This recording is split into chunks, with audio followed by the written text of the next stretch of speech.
Le Fils de l'homme lui-même n'est pas venu pour être servi, mais pour servir et donner sa vie en rançon pour une multitude.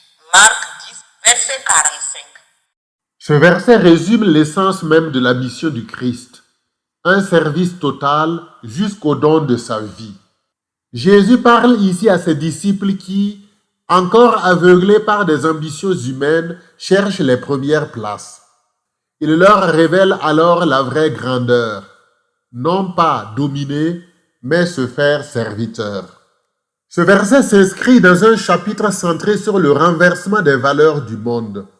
Jésus y enseigne que le royaume de Dieu appartient aux petits, que des premiers seront derniers et que la richesse peut être un obstacle au salut. Dans ce contexte, Marc 10, 45 éclaire la logique du Christ. La vraie puissance, c'est l'amour qui se donne.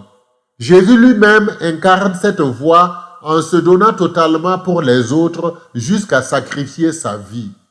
Le Fils de l'homme lui-même n'est pas venu pour être servi, mais pour servir et donner sa vie en rançon pour la multitude. Marc 10, 45.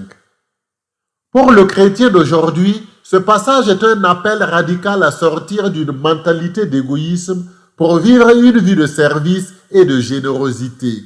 Il nous invite à voir l'autre non comme un moyen, mais comme un frère ou une sœur à aimer. Il nous appelle à regarder au-delà de nos intérêts personnels et à nous engager pour le bien des autres à l'image du Christ. En vivant ainsi, nous témoignons de l'amour de Dieu et participons à la construction d'un monde plus juste et fraternel.